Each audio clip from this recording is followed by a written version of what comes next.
Welcome to the 10th episode of Shot Nostalgia, where we continue our drive back into the history of wrestling and fully immerse ourselves in a timeline. We are starting the journey and continuing through 1998 WWF to relive one of the most memorable years to be a wrestling fan.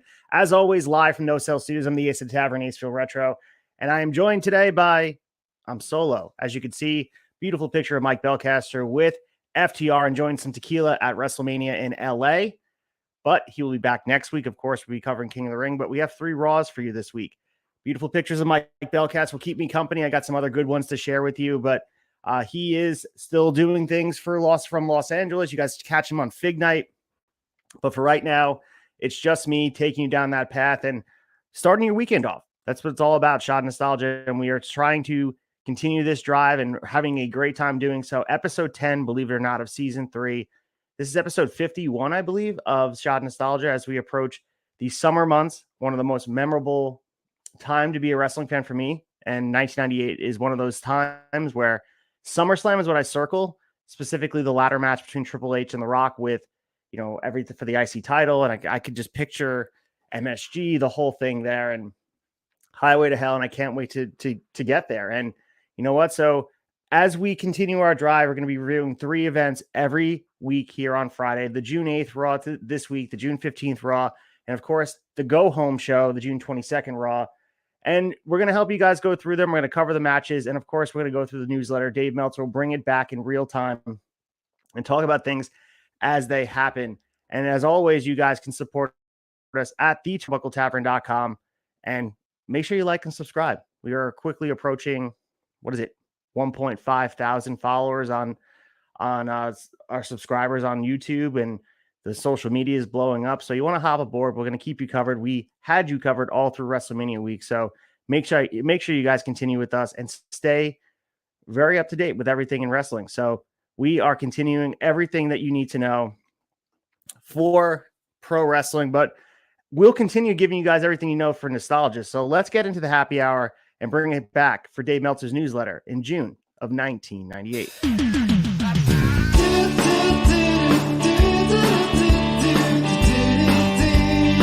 Happy hour.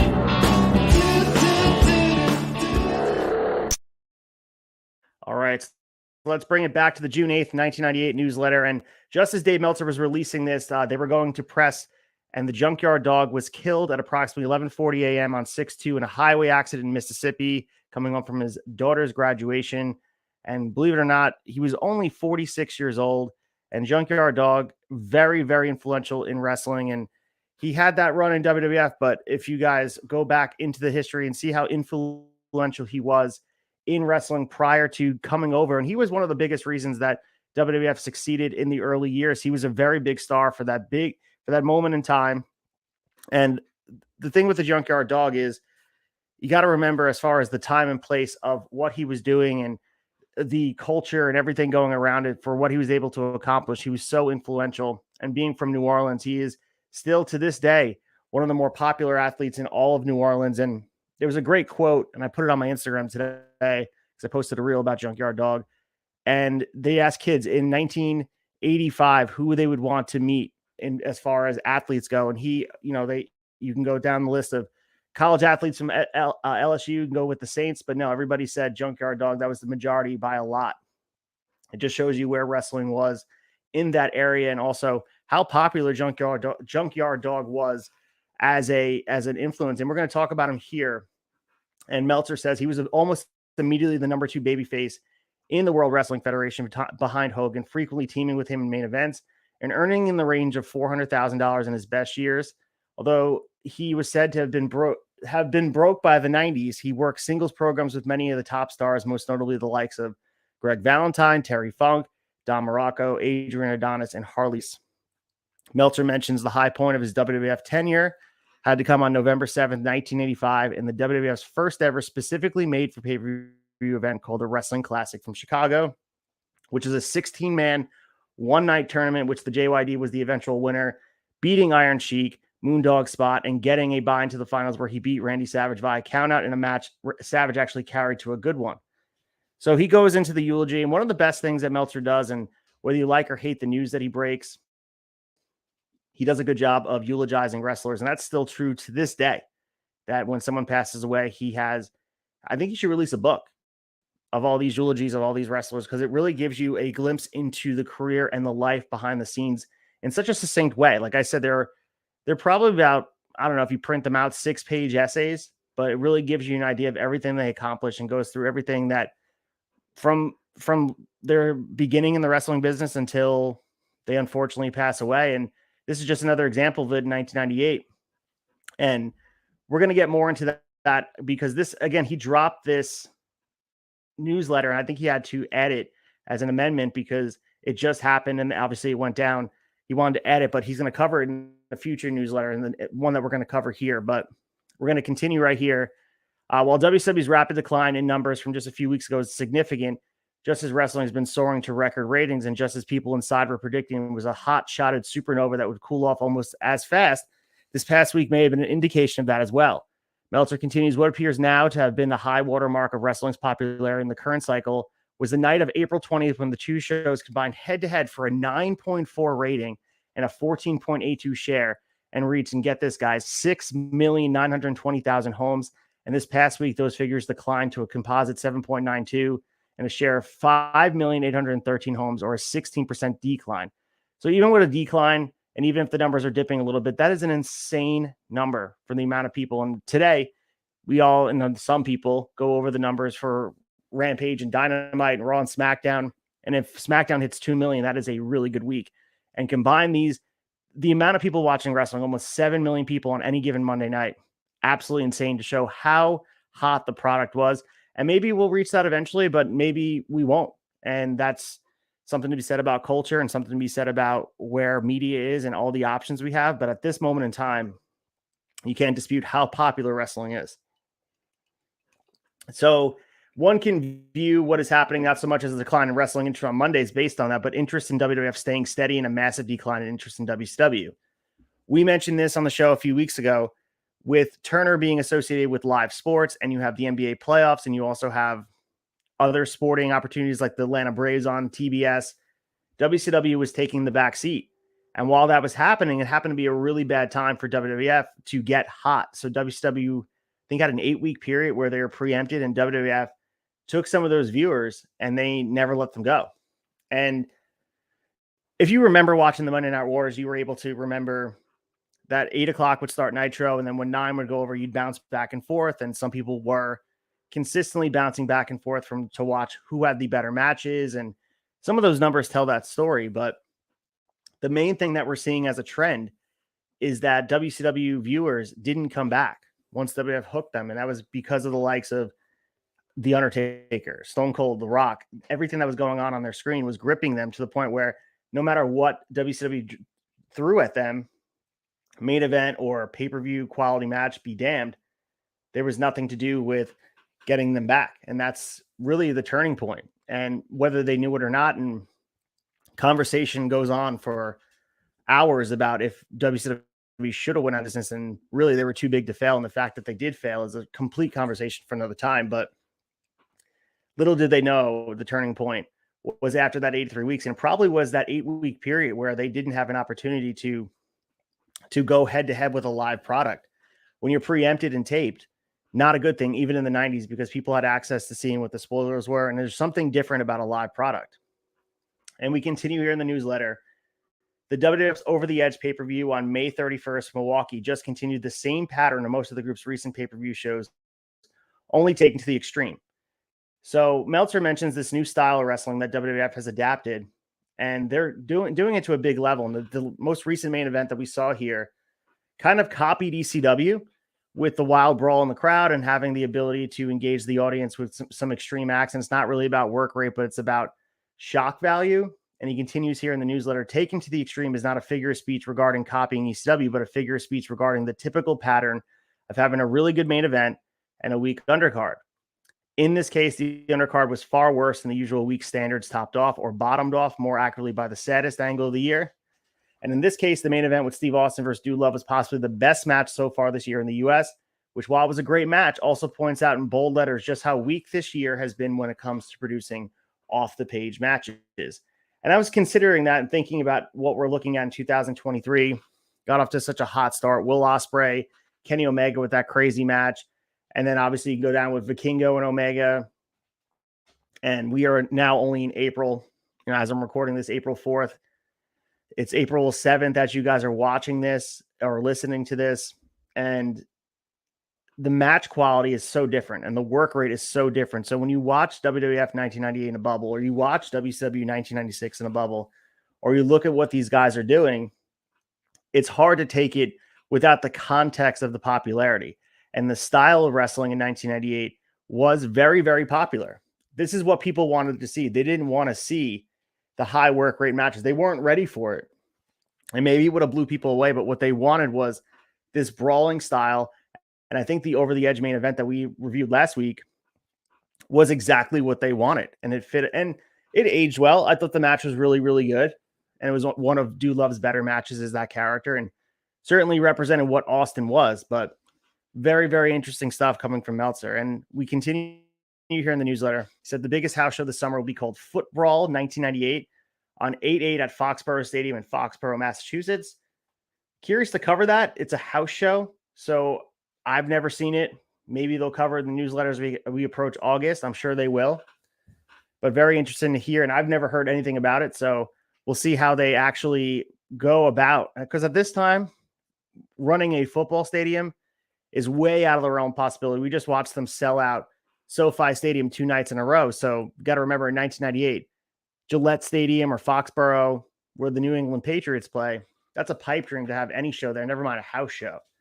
So we'll see exactly what the attendance is there when we get there. We continue with USA Network. They resigned the WWF for 3 more years. Or should I say they resigned the WWF for 3 more years, and USA sent out a press release and made a crack against Turner in it. So as we approach TV rights coming up, and we covered the deal with Endeavor and WWE, and that's going to be a huge part about who's going to host the content. Where is it going to live? Is it going to be on Peacock? Is it going to be on a different streaming service? Is UFC going to play a part in this? So they're going to combine for a streaming service? Will they be on USA Network? But this was important too, as far as leverage for WWF, WWE now, for them at the time to convince advertisers. And we talked about this with ECW 1995. We talked about this in the beginning of this year. It was hard to convince advertisers to dip their toe in the pool and be willing to take on some of the edgier content and look at the WWF as a viable business partner. That's not the case anymore. And we look at WWE as a family-friendly product. They're a conglomerate. They are an entertainment source. But in 1998, this was huge for them to sign on for 3 more years, and it gave them the stability to stay with USA. And I think following this deal, they'll go to TNN for a short period of time, and now obviously Raw lives on USA, and the Fox deal has been so lucrative for them and so great. But it's just interesting to look and in the context of 1998 and compare it to 2023, how things have changed, where WWE doesn't have the luxury here in 1998 of the leverage that they have now. But to see what has grown since that period of time, that they are well sought after, they are an entertainment source, and to see what WrestleMania has become, comparing from WrestleMania 14 in Boston, Massachusetts in the Fleet Center to what we saw this weekend in LA 2 nights in a row, it's wild to see the growth. But you wouldn't be able to get there if it wasn't for the hottest period in time of this, what we're watching right here. And we continue with house shows. Only regular house shows of the week was 5:30 in Cobo, Detroit, which drew 8,464 paying, 155,364. Meltzer says the merchandise combined in Detroit and Chicago was 265,552, or $11.99 per head, which may be the highest single average week ever. We also have a Madison Square Garden show from 6/5 that will be coming up very, very soon. And it's had 14,000 tickets sold for 350,000 at press time. So a sellout is just about certain. And MSG in those markets, Chicago, New York, LA, are all good gauges of where the business is. And MSG, that was a very hot ticket. House show, live show, pay-per-view didn't matter. And they'll be back there for SummerSlam. But imagine how hot that ticket was in 1998 if the house show was selling out 14,000 seats. And that was the home of WWF. So a big show on the horizon here. But moving to the June 15th, 1998 newsletter, he goes into the death of Junkyard Dog. And this is a really, really good read. And there's some quotes I pulled from this so you guys could hear it, but I really recommend you go to the June 15th, 1998 newsletter to check out what Meltzer says about Junkyard Dog, because I think he does a really good job of capturing who he was as an individual and as a person in the wrestling business. And it's interesting to read because he's writing this in a reactionary way. He obviously does his research and has the context of what he accomplished because he was covering him in real time. But when you're looking at it from the 1998 perspective, it's not, it doesn't have the influence of everything that happened after it, but it just shows how important he was compared to the likes of Dusty Rhodes, Ray Stevens, and Ric Flair, Roddy Piper, Hulk Hogan, and Randy Savage. Meltzer says he's in the same class as them, and whether we appreciate that or not, I think that's what time does sometimes, and especially with the machine of WWF at this time and WWE now, kind of changing what history is. And we talked about this on Wrestling Tonight, where they create their own narrative, and that's not a bad thing because obviously you control your narrative and you are showing your own, you're creating your own story by creating your own stars, because you're making Roman Reigns feel like he's on the same level as all these other guys. But I don't know if Junkyard Dog really has that feel about him, because WWE hasn't told people to feel that way, if that makes sense. But Meltzer says, like the death of Ray Stevens in San Francisco put final closure on a territory long since gone, the death of Junkyard Dog in many ways does the same thing for the hottest era ever for pro wrestling in that part of the country. All the monster crowds and TV ratings that would literally boggle the mind, like 50 shares on UHF stations. Make no mistake about it, nobody should ever, and hopefully will ever, compare the Junkyard Dog as a wrestler on his best day with Ray Stevens on his worst. Probably the most apt comparison would be to Dusty Rhodes, another poor worker who had incredible charisma and an interview ability. Junkyard Dog at his peak in New Orleans was more popular and definitely bigger drawing card than Rhodes ever was anywhere, although his shelf life on top wasn't nearly as long. Meltzer continues, realistically, had it not been for drugs and had he been motivated as his contemporaries whose careers stood the test of time and maintained his condition, he very likely could have been still a top star today, with kind of a historical run that people like the Crusher or Dick the Bruiser had in their home cities, to where they could headline at the age of 50 in the same class of his contemporaries like Flair, Piper, Hogan, Randy Savage. So he continues and talks about how his career was fizzled out due to the problems that cost him magic, cost him numerous jobs, and cost him his reputation. And that definitely plays a part when you have bad relationships with people in WWF and you don't make right by people. They're not going to take care of your legacy in the same way. And I think as we approach 25 years since he's gone, I think people can look at it from a different perspective and just say, you know, for what he accomplished. And of course, every wrestler has their own story of where they got there. But I think getting the context and getting the feedback from people that worked with him in that era is important to read. And we have stuff in quotes here from Buddy Landell. And he said, I've never seen anyone who was as over as Junkyard Dog in his prime. So he said, I was never around Hogan in his prime, but I was around Flair in his peak, and he was never over like JYD. I never heard a pop in wrestling like when he came out at the Superdome. So he continues about his death, talking about the car crash. I said he was 46. He was 45 years old. He was talking about how he made millions of dollars from Mid-South Wrestling. Absolutely great read here. Talks about his run at the top of WWF for a short period of time, and you know how the reason why it didn't last. So if you guys are interested in reading this, like I said, it's the June 15th, 1998 newsletter. Very great read. So the other thing I want to bring up here, and I don't know if many people realize this, the Who Dat chant with the Saints, and obviously people are familiar that watch the NFL. It's been a fixture of the New Orleans area with its roots going back to the mid-19th century, but it really came to prominence with the local sports teams, including the Saints, in the mid-20th century. And one of the biggest uses of the classic phrase was used by the Junkyard Dog in the Municipal Auditorium in the early 80s when they would chant, who dat think they're going to beat that dog during his matches. So in the Times article about wrestling in New Orleans listed above in the newsletter, Ted DiBiase recalled one of the first times he wrestled against Junkyard Dog in New Orleans and the deafening chant from the boisterous crowd. So the famous New Orleans chant, who dat, was, and he said, the first time I heard who dat was when I was standing across the ring in the auditorium after we shot this angle, and JYD and I are going to have our first match. When I got in the ring, the crowd stood to its feet and started chanting, who dat, say they're going to beat that dog. So didn't know that as I was reading this. And, you know, that's one of the more famous chance in New Orleans for the Saints and very popularized during the Super Bowl run. So starting pro wrestling shows how popular culture is very, very influenced by pro wrestling. We continue in the newsletter about WCW, and they filed a lawsuit on 5/18 in an attempt at a mirror image countersuit against the WWF and the USA Network to the lawsuit that was filed by WWF in 1996. We mentioned that one in length in season 1 about the Scott Hall and Kevin Nash lawsuit. And the lawsuit was filed in the U.S. District Court in Bridgeport, Connecticut.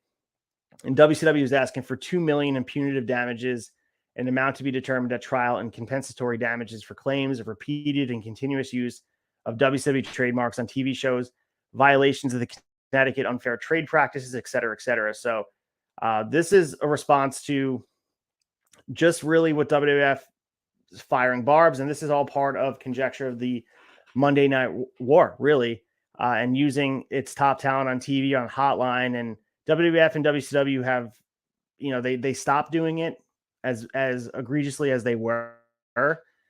But over the past 9 weeks, I mean, we saw the DX to WCW live events and to WCW offices. And as with the lawsuit WWF filed nearly 2 years ago, it was largely based on the pretense that WCW tried to mislead the public into believing their characters, Razor and Diesel, were going to wrestle against WCW. And this took a real-time wrestling war and brought it to the context of what's happening on the screen. And it took a real life spin. And this is why it's interesting as well. And I thought about this at WrestleMania, when even the Hall of Fame, you have never in the history of wrestling have you ever had a wrestling owner be as accommodating as Tony Khan. And the reason I say that is you have all these spouses, and of course wrestling is everyone is working for different companies, and you got people that work with WWE that are friends and dating and married to people that work in AEW. But this just shows how heated a wrestling war can be. And make no mistake about it, AEW and WWE are in a wrestling war. Whether AEW ever has a chance about beating them, they are competing for the same audience. So when you look at WrestleMania and you see them actively have -1 involved in an angle, and you see Manda Huber there, and I understand it's for Cody Rhodes and everything there, but essentially, he's allowed on screen. And I understand Tony Khan's being a good guy, and I agree with that. It just shows he's paving the way that guys like Vince and guys like Eric Bischoff would never allow that to happen. And it just shows maybe a different progressive way of thinking. And I don't know. It just caught my mind, especially since we're so hot into the weeds of all the stuff going on in WWF 1998 and WCW, to see it happening in 2023. With Malachi Black going to the Hall of Fame, and you have Andrade taking Charlotte out and all that. I don't know. I don't see Eric Bischoff or Vince McMahon allowing that. And whatever anyone's opinion on it, that's another thing. I think it's good that Tony Khan is a progressive thinker. He's not stuck in the old ways. But my worry is that he'd be taken advantage of, because a wrestling war is cutthroat. And we see it right here that they're willing to do whatever it takes to win. So the lawsuit continues pretty much. It's an open and shut point. The WCW has unquestionably valid as part of its presentation April 27th. Titan willfully and maliciously represented falsely that WCW was offering free tickets to its Nitro event in Norfolk. So this is all based off of that DX interaction that WCW claimed WWF and USA infringed on the CNN trademark when Levesque performed on the May 11th show with the CNN tour pass, CNN logo displayed on the crotch of his pants. So this is all sort of shrapnel for the Monday Night Wars. And it's interesting to see it come up into the courtroom and have official documents where you got X-Pac, and DX was a copy of the WCW mark and a character of Six-Pac. And they are claiming that a violation of marks in WWF's house show organ magazines, which have included defamatory remarks and stories on Hogan, Flair, and Dusty Rhodes. The lawsuit says that USA Network is liable for refusing to censor WWF programming. So it's very messy. And I think Eric Bischoff knows what he's doing here. He wants to just muddy the water, keep them in court, and make sure that they know you can't get away with doing this. He may not win. He may not figure out a way, and they'll definitely settle out of court. But he wants to fire back, because you got Eric Bischoff challenging Vince to a fight. You got DX showing up to their door doing whatever it takes to get the upper hand in this wrestling war. So Meltzer says much of this comes off as a nuisance suit, but again, not all of the original lawsuit did as well. As much as anything else, it was probably designed to simply get the WWF to shut up about running down WCW, just as the previous lawsuit, to a great degree, resulted in getting Bischoff to shut up. An interesting question in regards to the promotion of old videotapes of matches clearly owned by the WWF, but featuring stars currently under the contract to WCW and TV, but that seems a ridiculous point since the rights of those wrestlers' matches were also aired and were clearly owned by the WWF. That's just an interesting point, too, that kind of is tied today, obviously, with AEW, Tony Khan purchasing Ring of Honor's tape library. And you got guys like Kevin Steen, El Generico, Tyler Black, all those guys have their libraries in Ring of Honor. And I'm sure WWE would really like to use them, but that is now the intellectual property of Tony Khan. So it's a leverage point here, and it's a tale as old as time. But we're going to go with the 6-5 show in MSG, which is headlined by Steve Austin and Undertaker versus Kane and Mankind. We mentioned this in the first newsletter that it drew a sellout of 19,506, with 16,814 paying, 391,575. And Meltzer says it was the largest gate ever in the U.S. for a WWF non-pay-per-view event. The only gate large in U.S. In U.S. dollars was the Toronto Stadium show that did more Canadian dollars, but translating to American dollars, the figure would have been lower, would have been the August 28th, 1986 Hogan versus Orndorff Toronto Exhibition Stadium show that did 69,300 fans and about 800,000 US dollars, which is a little over $1 million Canadian at the time.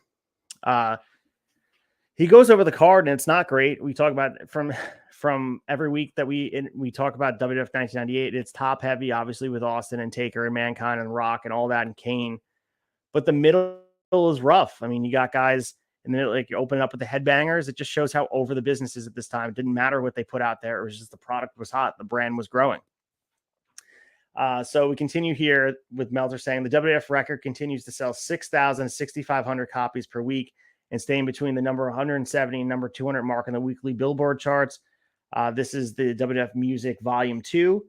In 14 weeks since its release, it has sold about 100,000 units. There's actually an interview, and I'm not sure if this can be a weekly show or something like this with Jim Johnston with Conrad Thompson, but I'm certainly curious to see just the influence of the music. I love everything they talk about from that era of music because he played such a huge part in creating the soundtrack for WWF and creating theme songs that are so memorable. You go down the list, the Stone Cold themes, the Mankind's themes, Taker, and that played such a huge part. We mentioned how ECW 1995, 96, music was an influential part, and a lot of it was pirated, great alternative music, but this was, they created their own soundtrack that they own the rights to, and it was just as memorable. That music, it takes you back, and selling the WWF music on CD or record or whatever, consuming it, that was definitely a WWF thing. They are the ones that started putting music out to the ring, and it wasn't always associated to have that happening.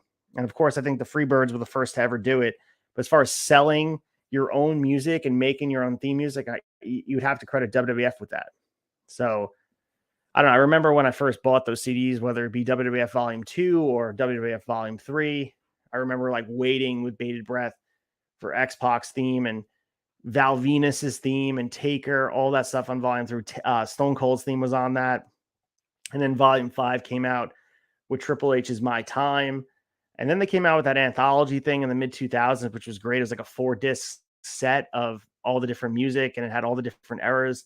And now it's all available on Spotify or wherever and streaming. But for my Fig Feds, I used to have, I used to tape it on my boombox. I would take an old tape and I would hit record and I would use that music. So when I most specifically remember 1999, it was the Sunday Night Heat before the Royal Rumble, and Big Show had just debuted at, obviously it was the February 14th St. Valentine's Day Massacre cage match. And they're building up for the Rumble. And that No Chance in Hell theme had just become popular. It was the theme of the Royal Rumble, but it also became Vince's theme. And it was unavailable anywhere. It eventually came out on Volume 5, like, as I mentioned.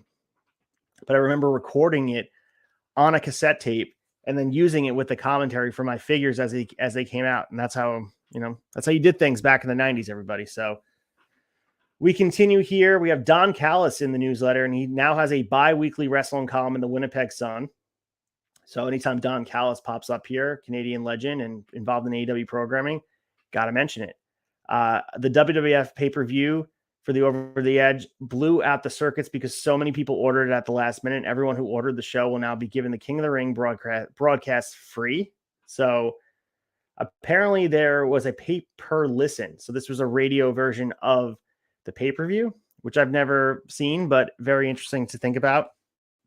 And wrestling is obviously a very visual thing, but I guess just like any sport, you can find a way to broadcast it on a radio as long as you have the right people calling it, and you'd have to have someone like very good at doing that. It's an interesting concept for sure. We also have tickets for SummerSlam going on sale in the building at MSG on 6/5, and before the show ended, they already had sold $100,000 worth of tickets. WWF is hoping for Steve Regal to debut on Raw on 6/29, but at press time, he hadn't fully recovered from pneumonia, so it might be pushed back. And there is serious consideration that being given to using McMahon as sort of a manager, although not being that term for Regal and Steve Williams, as he's being two shooters in to beat Austin for the title and give both guys instant steam. Had me thinking about Vince McMahon as William Regal or Steve Regal's manager as building him up to eventually take on Steve Austin as the champion. I kind of like the Regal thing. I mean, Regal was brought as a mid-carder. The height of Regal in any capacity in WWF was IC title, but I could see him taking on Austin as a bad guy, as a main eventer. But with Vince as his manager would be amazing. We also have X-Pac scheduled to start as a wrestler on 6/13 in Albuquerque doing tag matches. So he's recovering from that neck injury. And let's see, Severin is no longer wearing his NWA title belt or his UFC title belts on WWF television, apropos that we mentioned UFC and WWF here. And the words NWA seem to no longer be mentioned. His UFC wins aren't mentioned in specific as they were to concentrate. Now they're pushing his high school and college wrestling days. And a trivia note, in the 1981 NCAA heavyweight tournament in the third place match, Williams pinned Severin. This is Steve Williams, the Dr. Death, which is the only match Severin was ever pinned in college. They do talk of him having octagon and tournament experience. It's kind of funny when they talk about Severin and Shamrock as being tournament tested. Severin won 2 tournaments, including the first Ultimate Fighter in 1985, which probably was the singles toughest martial arts tournament in history. Ken Shamrock was the better all-around fighter, but was more injury-prone in his 3 UFC tournaments. Lost in the first one to Royce Gracie and defaulted due to injuries without losing in the next 2, although Shamrock did win the 1984 King of the Pancrase tournament. So again, tying into UFC, and the inroads have always been there. Go all the way back to Dan Severn in the early days of UFC and Ken Shamrock. The relationship has always been established, but who knew 2023 they'd be under the same umbrella of Endeavor. We have our old buddy Phil Mushnick of the New York Post talking about wrestling in his May 24th column. And he is talking about the HBO Real Sports investigative TV show. And he says that, referring to a recent show talking about Philadelphia's WIP sports radio show, is appealing to the lowest common denominator, that there is no greater lowest common denominator of sports-related business than pro wrestling, especially because its audience is comprised, and this is what he's saying, in large part by vulnerable, impressionable children and teens. Phil Mushnick continues, there are no worse regularly scheduled antisocial messages delivered to American children than those delivered via TV by pro wrestling's 2 dominant forces, WCW and WWF.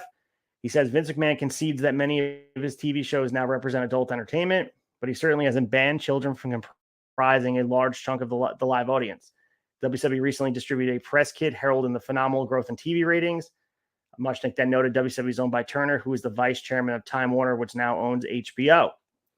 My question to Phil Mushnick is, how do you ban children from watching the product? Isn't that the responsibility of the consumer, right? So you can't, like, if they're making the product, you can't stop people from watching. Not Vince McMahon or WWF or WCW's responsibility from consuming the product. Were you not supposed to let those people in the building?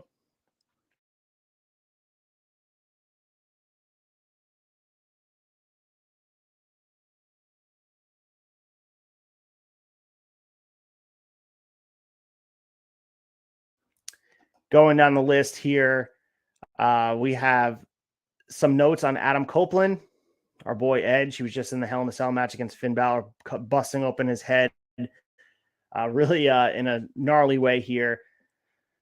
He should be debuting in the ring as Edge within the next 3 weeks. We'll see him in the last Raw of this set here. He originally is from Orangeville, Ontario, and Meltzer says he won a 1992 contest when he was only 17, which makes him 23 now, by Toronto Star columnist Norm DaCosta, in which the winner would get trained to be a wrestler and was trained by Ron Hutchinson and Sweet Daddy Siki. He started wrestling as Adam Impact locally in 1993 and later was better known in the indie world as Sexton Hardcastle. So see Edge popping up here in the newsletter is so fascinating to me, because it's just amazing to see what he's accomplished and how long the career has gone, especially with the gimmick that probably a lot of people didn't think they had as much longevity as you would think, right?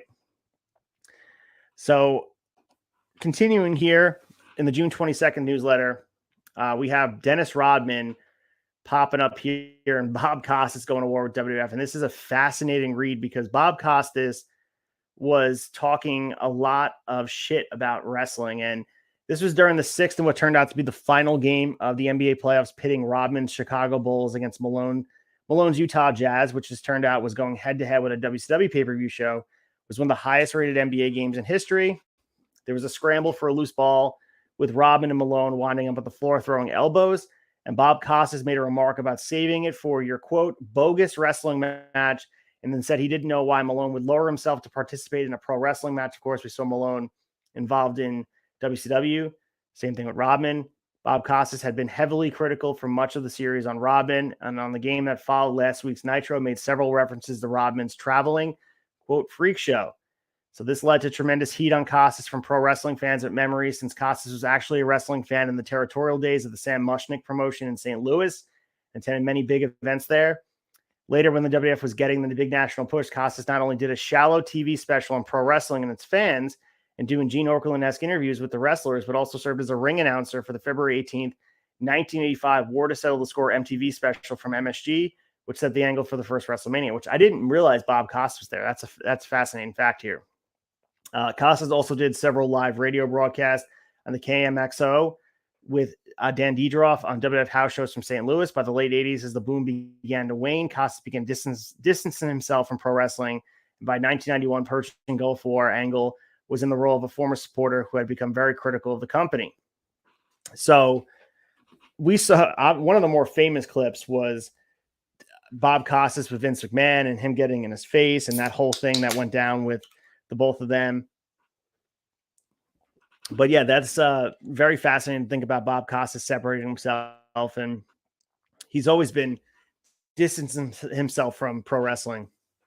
But we have Dennis Rodman still involved in WCW, and there were a lot of references during the week of Rodman receiving $250,000 for appearing on the 6/8 Nitro, which was first released by the New York Times. And the Bulls players, when asked about his missing practice, stated that he was since fined reportedly $10,000 by the league and $5,000 by the team, that he received $250,000 for doing the show, which they considered a smart business move rather than, as media wanted to portray him as someone in the middle of the playoffs just blowing off practice. And we talk about celebrities being used. Mike Tyson with WWF, Rodman and Malone in WCW.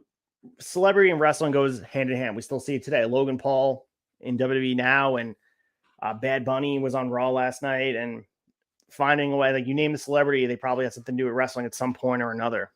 But we'll see what happens with Dennis Rodman as we continue here, but it's just fascinating to think here. And we have Nitro running New York. So we obviously talk about the MSG show. We have MSG being the host of Slam, and they couldn't run MSG because it's pretty much exclusively WWF territory. But Nitro ran from the Nassau Coliseum in Long Island, which broke the building's all-time record gate and would have been the sixth largest gate ever for pro wrestling in the state of New York, which did a 4.03 rating.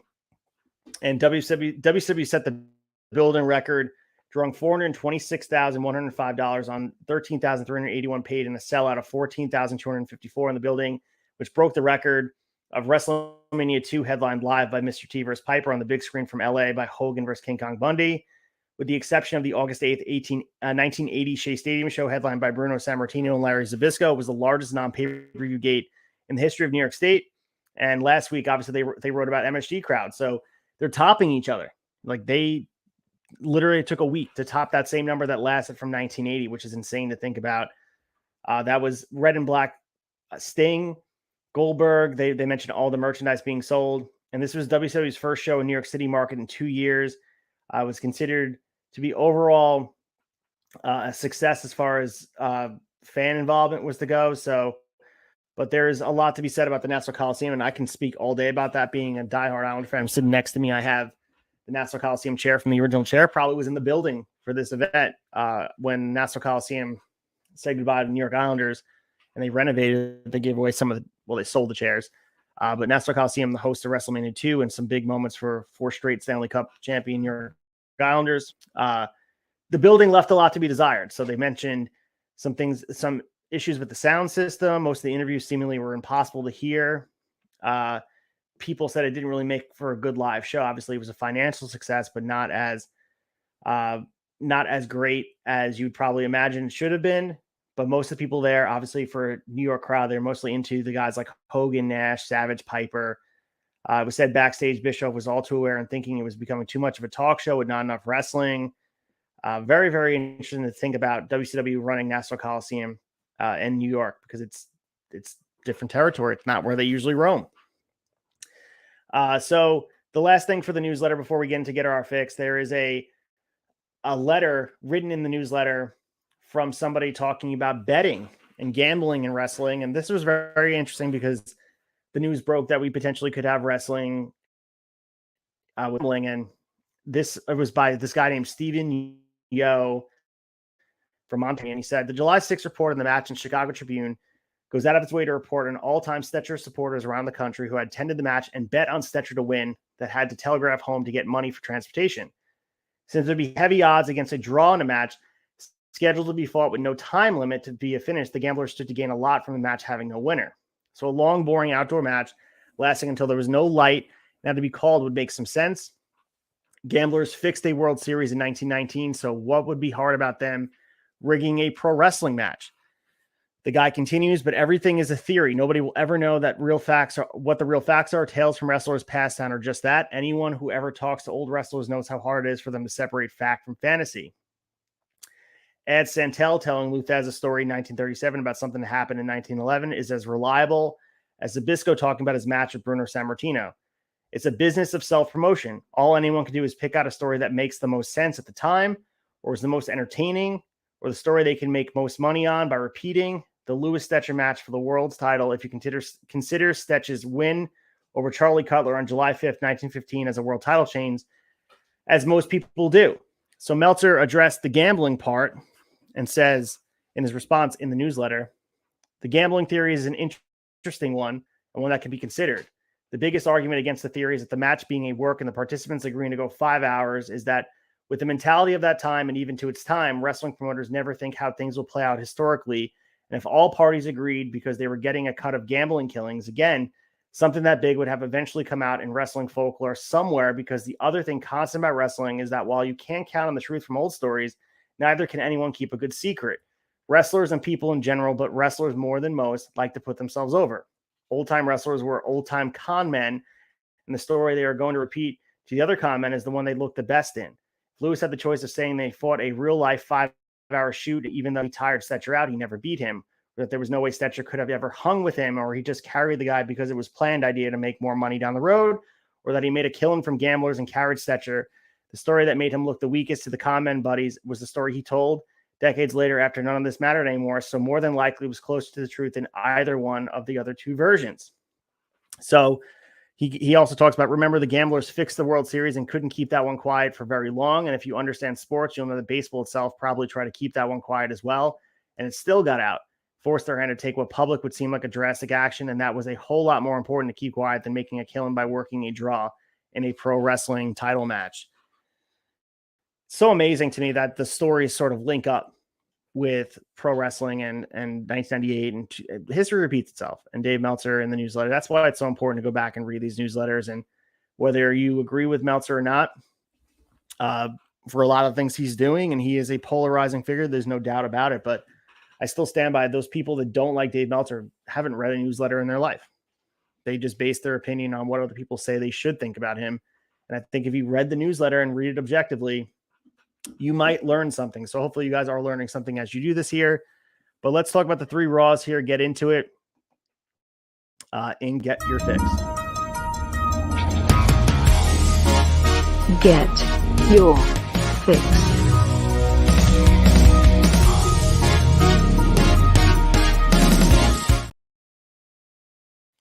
All right, here we are, Monday Night Raw from 6/8/1998, Rockford, Illinois, the Metro Center, which we are a week removed from one of the better Raws and one of the better weeks in wrestling overall. So we're going to start with Vince McMahon in a tuxedo. Pat Patterson Briscoe dressed in a tuxedo as well. The fans all rain down boos with fans of Austin to start. Vince McMahon is the hottest heel in pro wrestling right now. And here he is, Vince with no mustache. He has a big smile on his face as he gets in the ring, and he says to the crowd, "Just want your attention. Please pay attention." And he thanks them for being there, trying his best to get them to cheer, but they're booing louder. He says, "I want to thank you for making Raw overtime and last week the most watched sports entertainment program." He says that tonight is a landmark night, and the fans only know the TV that Vince, who displays a great mental prowess and only when necessary displays his Herculean physicality. So he said the fans tonight will meet the true Vince. I'm caring. I have a lot of generosity to give. I'm nice. And tonight, as a result of his many years, and the fans stopped with the chance of Austin, he tells them he is here. He continues about his contributions to charity. He's honored by 2, and he'll be named the humanitarian of the year. So JR and Cole are gushing. And at this black tie event later tonight, he's inviting all fans here and watching on TV. And he also invites Stone Cold. So interesting segment to open the show. Great, genuine heat that he's getting on a basis here. And the biggest thing we're pulling from Vince McMahon is that this is the hottest heel character. And he is the best antagonist for your Stone Cold protagonist as a champion. And we lead into the first match here. It's a quick one. We have King of the Ring qualifying matches, and they're setting the stage for the go-home show, which will be next week. We're going to be talking about King of the Ring pay-per-view. So the go-home show's in 2 weeks. So this is 3 weeks removed from the pay-per-view. Doing qualifying matches. So Ken Shamrock defeated Kama Mustafa in the King of the Ring 1998 qualifying match. Match goes 2 minutes and 43 seconds. You know the ending. Ken Shamrock's involved. He makes Kama tap with the ankle lock. Not a great match. Very quick. Did its job, though. D'Lo Brown ran Shamrock, and Severn makes the save and keeps at the side of the ring. Ken Shamrock and Dan Severn glare at each other, setting up the stage of potentially having a good match between the two of them. Their history of UFC we mentioned in the newsletter. There's a big conversation to be had about the legitimacy of their fighting. 2 legitimate tough guys, and could be maybe WWF's not ready. The fans at least are not ready to enjoy that kind of product, but it definitely has some appeal because those 2 legit tough guys kind of transcend what pro wrestling is. There are what would actually happen if they step foot in the ring. But unfortunately for Dan Severn, he really never gets the opportunity to be a big star. But they're trying still in 1998. We move here with DX in New York, and they are talking to people because they were filming this, I'm assuming, the day of the house show. They're just talking to fans outside the arena and saying, are you asking if everyone's going to SummerSlam? They're talking to everyone, and they find a guy, of course, who looks like Ted Turner. And then he asks a girl to show off her boobs. So very DX stuff. Pretty interesting segment. They're using them appropriately to, why not? You're in New York. You might as well, if you're hyping up SummerSlam to get the tickets and everybody's psyche. But we go into the next match, tag match. Jeff Jarrett and Mark Marrow teaming up, probably forming the worst tag team in history. They have Jacqueline and Tennessee Lee in their corner, taking on Farouk and Steve Blackman. So Farouk and Steve Blackman get the win here. 26 seconds. Farouk shoves Double J into Marrow, who falls off the apron, and Double J is rolled up and pinned. Tennessee Lee's mad at ringside. He yells at Mark Marrow. Some tension. Not great.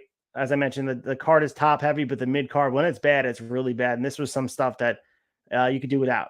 And of course, there's some good characters in this, but when you combine them all together, it just makes and especially 3 minutes, 26 seconds, it doesn't have the opportunity to do anything. So it just sits there and not great. So if you're watching this episode, you're finding yourself just like drifting away. And when you're watching this live, I'm sure you're just looking forward to Austin later in the night, but it's amazing to me that they were the hottest product ever with some of the mid card stuff they were putting out there, but just really shows what they were able to do. Moving on here, we got more DX stuff in New York. They're going to a strip club. Triple H talks to a cop. Road Dogg is yelling in a bar. Fans interacting with them, doing the suck it chants. Some more DX stuff. So we have Owen Hart taking on Too Cold Scorpio in the King of the Ring 1998 qualifying match. This match was pretty good. Fun match. Owen Hart was able to be showcased here. Owen wound up getting the win, 5 minutes and 16 seconds, and some good spots here. Owen is shoved in the corner, and he counters with a German suplex and a neck breaker. They pick up the pace, and he goes to the second rope, drops an elbow, and gets a 2 count. Owen Hart goes to the top rope, leaps right into a big boot where Scorpio looks like he's about to get the win. Scorpio unloads with some rights and a spinning heel kick. And then he pulls up Owen and power bombs him. And he's taking his time a bit here, misses the moonsault, and that's his demise. Owen takes out his knee and works it over, puts him in the sharpshooter, and that's it. Tap out for Owen Hart. This was the best I think we've seen Owen Hart look in quite some time. Match goes 5 minutes and 16 seconds. Too Cold Scorpio. Scorpio got some offense in, but Owen eventually got the win. They made the right choice here, but a very good match, one you should check out on Raw. We have Undertaker looking for Vince in the back, leading us into our next match here.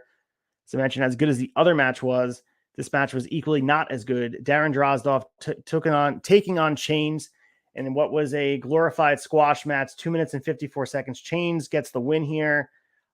They did show highlights before the match of Droz playing for the Broncos. So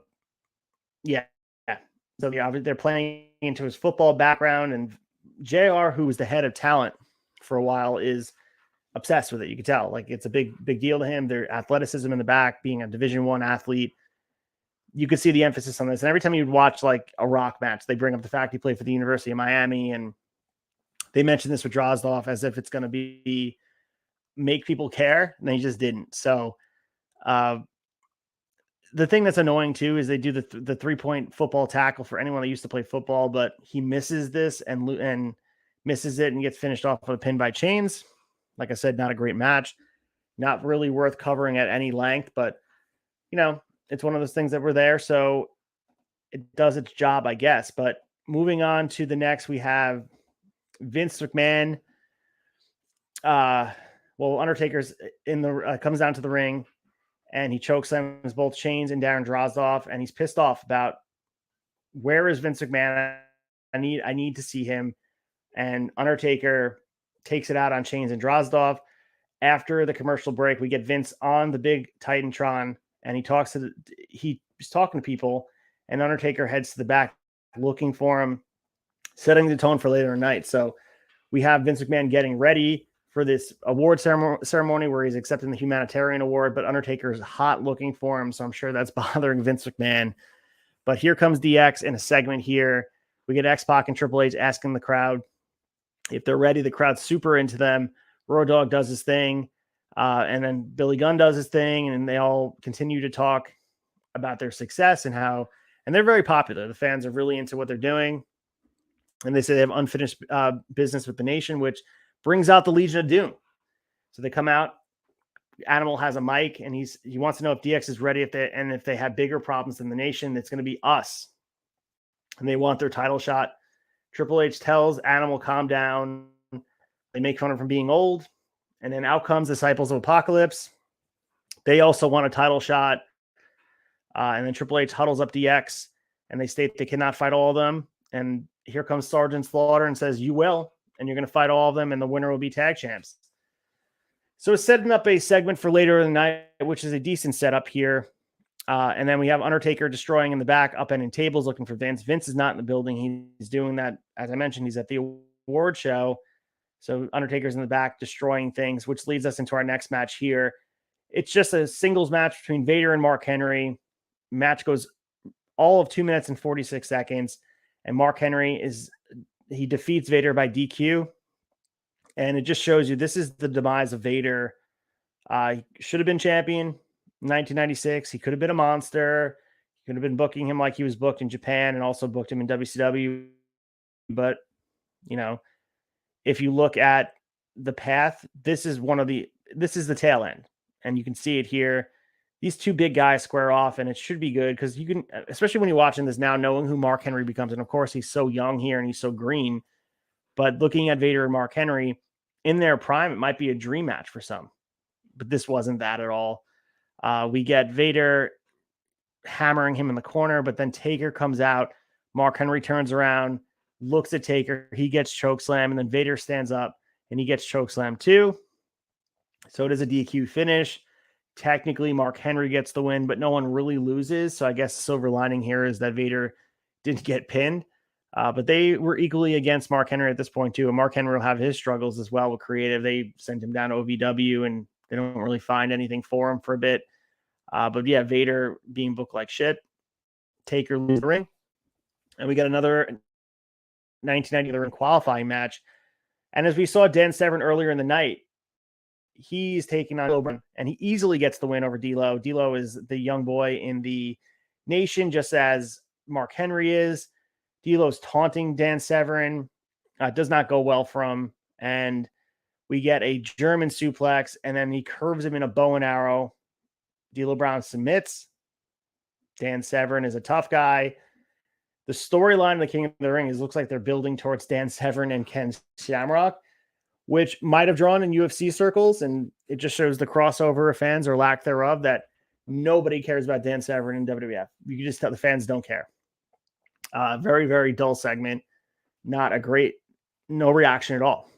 So Owen comes down, he kicks Dan Severn, and he gets chased off into the crowd by Shamrock. And then they're, again, setting up future stories for King of the Ring, which I do appreciate. King of the Ring at one point was an important piece of the WWF calendar. But yeah, we'll see what happens to Dan Severn and Ken Shamrock. So we get another match here. It's Val Venus taking on Dustin Runnels. Dustin Runnels, obviously Goldust. He's reinventing himself here. Val Venus obviously has the mic. He compares himself to Dennis Rodman. And yeah, match ends in a no contest because we get another Undertaker interference here. Chokeslam on Val Venus, chokeslam on Dustin Runnels. Match goes 6 minutes. There was some decent action, but it definitely feels like for the fact of building the storyline with Taker, it's making the rest of the roster look weak. And like I said, there was some good action here. And of course, Dustin Runnels is a great worker. Some good action. Val Venus is definitely over with the crowd. But by the time the match got going, Taker got involved after a bulldog, and Taker chokes on them both, and that pretty much put an end to this match in a bad way. Which leads us into our main event. It is a three-way dance for the WWF Tag Team Championship. The New Age Outlaws defending against Disciples of Apocalypse and LOD 2000. So the New Age Outlaws, obviously the team of Billy Gunn and the Road Dogg. They're the defending champions. Disciples of Apocalypse, 8 Ball and Skull, taking on Road Warrior and Hawk. Road Warrior, Animal, and Hawk. And this match goes 7 minutes and 39 seconds. It was an okay match. I mean, obviously, we know the DOA is not winning the titles. They're probably putting a bow into this DX DOA feud. LOD 2000 has been presented in a poor way. I like their look, but they have just been lost in this 1998 roster, and it's only going to get worse for them as time goes on.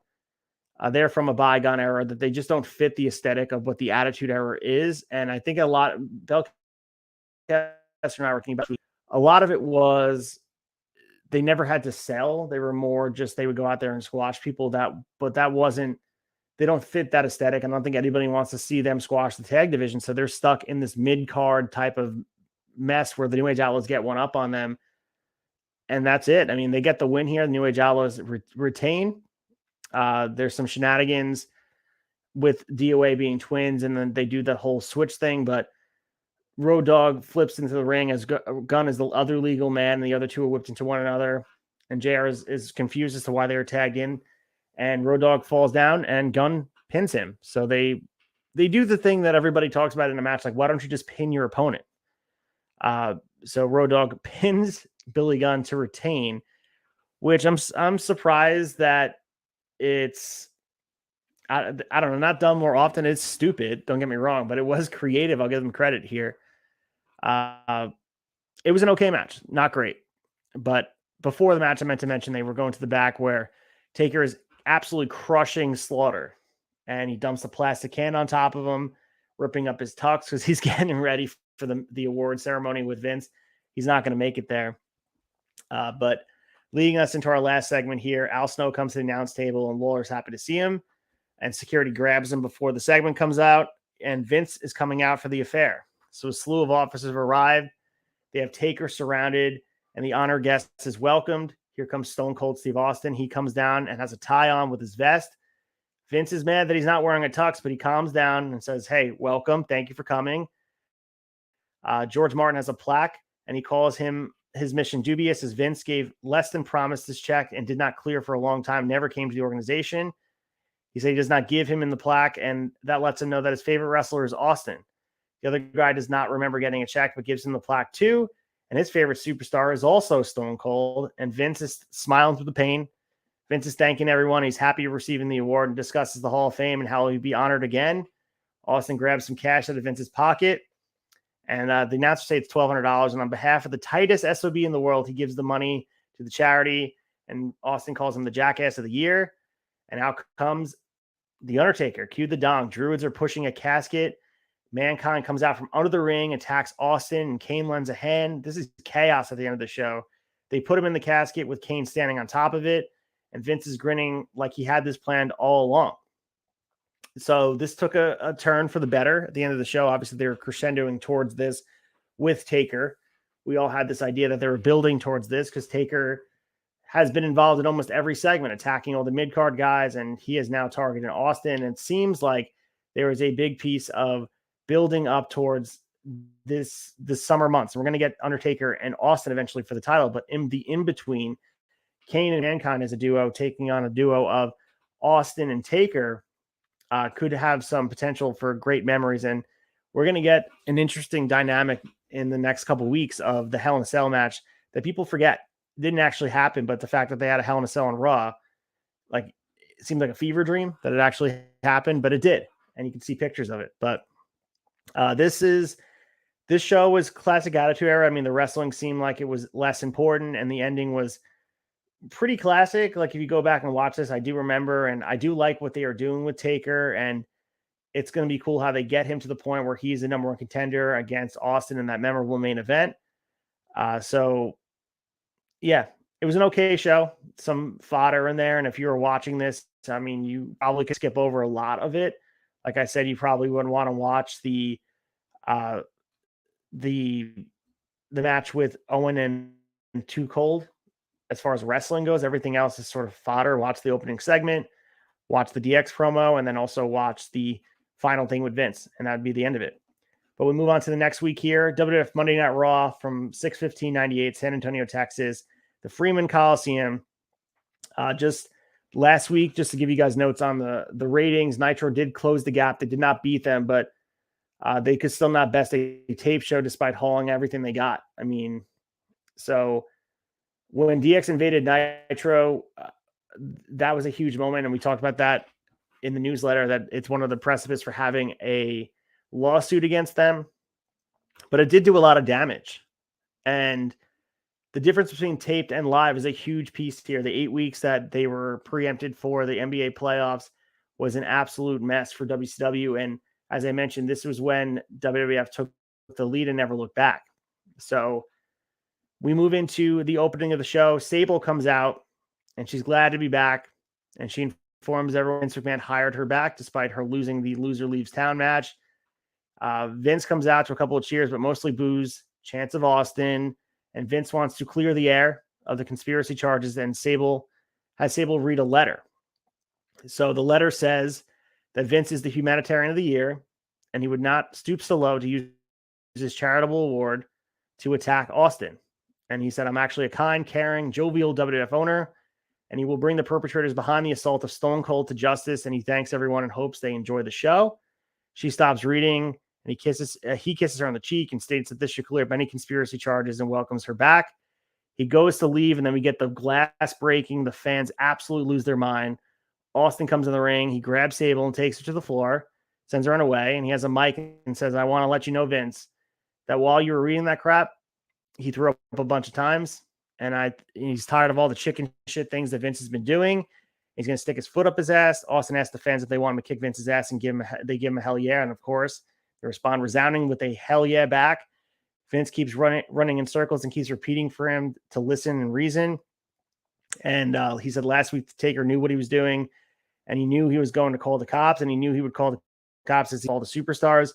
Vince fell for it, and so did Austin. Undertaker knew he would not have to come down and make the save because of all the cops. Vince knows it sounds crazy, but Taker is from the dark side and continues to cue the dong. Here comes Taker. Vince runs away, and Taker gets the ring, and he and Austin briefly have a stare down. Taker picks up the mic, declares it is true that he challenged Austin for the title, but he did it like a man, asking for a shot. But I did it out of respect for you, Austin, and that's where I came from. He respects the title, and no matter how plausible Vince's conspiracy theory, he knows that he and Austin knows that it's a damn lie. So Vince's eyes at the ramp are great. His eyes are bugging out of his head. And now Kane comes out with Paul and Mankind next to him. Paul Bearer calls the performance last week, an Academy Award winner. Paul Bearer says that it was planned, that Taker was in on it. And Taker wants more than the belt. He wants Austin's soul, and he wants to entrap him in a cage, but that's too far for Paul Bearer, and that there'll be an entrapment tonight because it will be perpetrated by Taker. And Paul offers up Kane and Mankind in a tag match against Taker and Austin, but they're standing in the entranceway to hell. So this is an interesting stuff here because obviously they're using Taker as a pawn, and we all know this is going to end in being Taker versus Austin at SummerSlam for the title. But we're creating reasonable doubt that Taker is actually having Austin's, worst intentions in mind. So I enjoyed this segment. I thought it was great. All the main characters of the show and Sable being intertwined in this main event just by a little bit. It was cool seeing her there, and them using her that way was actually interesting to me. So as we continue into the first match here, we have The Rock taking on Vader in a King of the Ring qualifying match, and you know who's going over here. Rock gets the win, 4 minutes and 40 seconds. The nation sent to the back immediately. But The Rock gets the win with the rock bottom. At this point, every time you see Vader, you can assume he's losing. This was a pretty fun match, and it was interesting to see The Rock, a younger guy, working with an experienced guy like Vader. I thought they had a pretty decent match. I mean, it was 4 minutes and 40 seconds, so how much can you really say about it? But they did a good job of doing their purpose, and there is a lot to be said about working with the veteran talent in the locker room for The Rock that helped him get to a point where he's ready for a world title at the end of this year. And this is reasons why. So this was a pretty awesome match, kind of surreal to see the two of these guys working together. And they do this is one of those times that they use the commentary to really bury Vader, calling him fat and saying that he's out of shape, which clearly coming from the top, like that's clearly coming from Gorilla or wherever in the headsets, Vince McMahon or whoever, saying that's what they want saying there. And I'm sure JR didn't mean anything by it, but yeah, not a cool look when Michael Cole saying Vader admitted that he did not work out when he was out for 3 months. And yeah, he's out of shape, but something you don't want. I mean, it's in bad taste. But anyway, we have DX in the back and Road Dogg's pointing at a chalkboard and go over the X-Pac and Triple H match. And then we have an Edge hype video. We're going to see Edge at the end of this tonight or next week. I think it's going to be next week. And we lead into Droz taking on Jeff Jarrett. This is a quick match. Darren Drozdov gets the win, defeating Jeff Jarrett with Tennessee Lee in his quarter, 2 minutes and 12 seconds. So the end saw Droz drop by Tennessee Lee and slap by Jackie, who was hidden on her.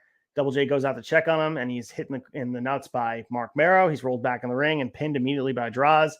Just more angle advancement. Not much more to say about it. And they show Val Venus's door next, and more school stuff with DX. Less than 30 seconds, pretty much pointless. And we lead into the next match, which is Val Venus defeating Haynes.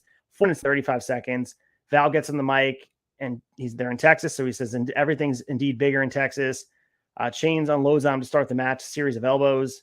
Val Venus eventually gets the win with the money shot. One of the best looking splashes in all of wrestling, and whether you like Val Venus or not, great splash. Tell me that's not a great finisher right there. So Chains kind of held his own. This was a fast-paced match, and what they are eventually going to do with Val Venus, and he, like we mentioned, a guy like William Regal in the newsletter, the ceiling is Intercontinental title, and that's what we'll see from Val Venus later in this year.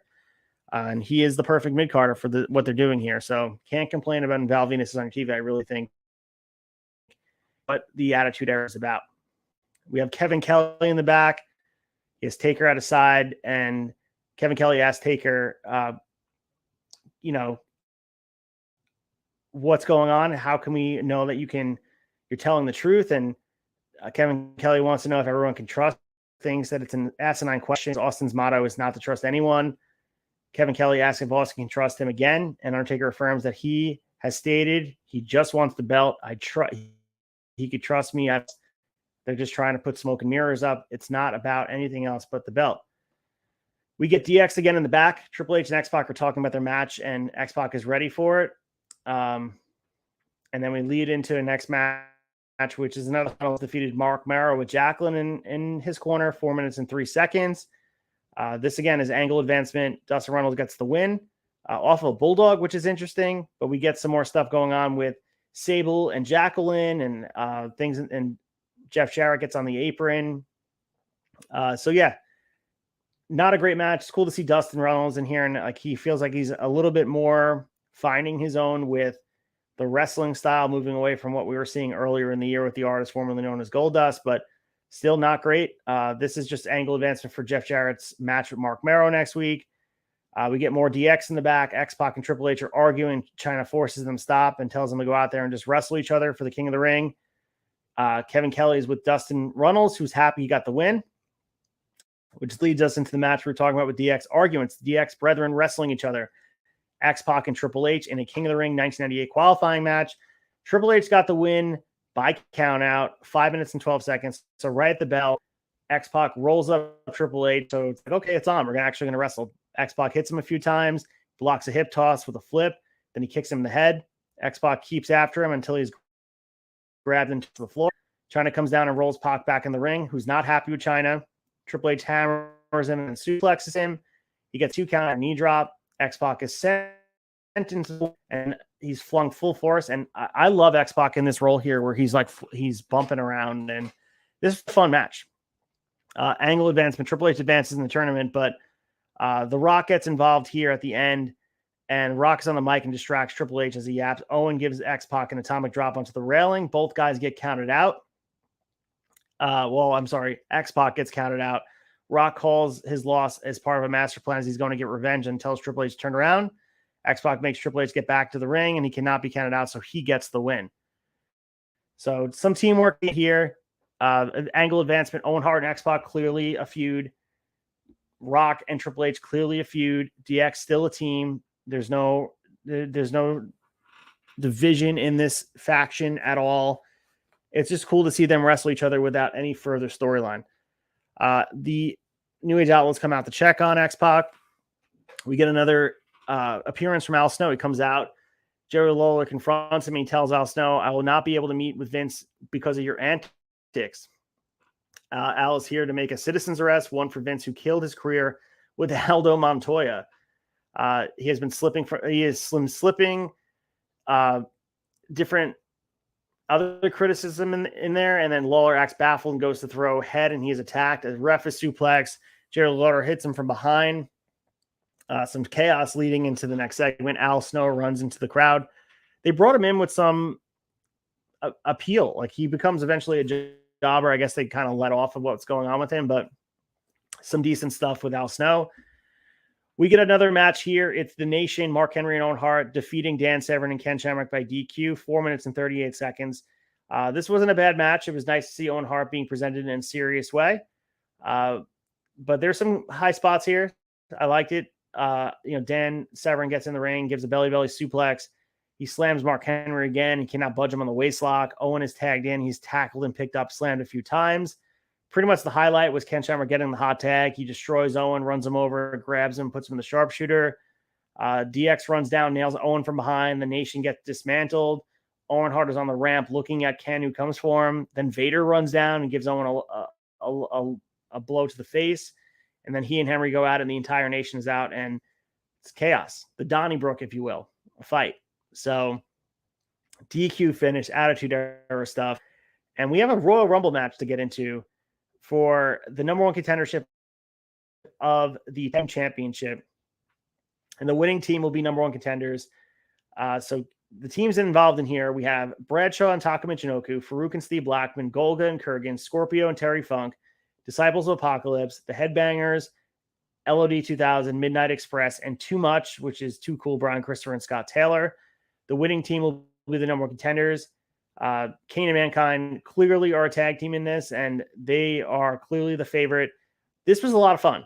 Only goes 8 minutes and 24 seconds. Is absolute chaos. To see a Royal Rumble on our screen here, clearly it's set up like a battle royal, but they have the breaks and the teams coming in at different intervals of time. The final teams were, Scorpio was Tombstone. Mankind holds the chair onto Funk's head, and Kane's boot sends him over the top.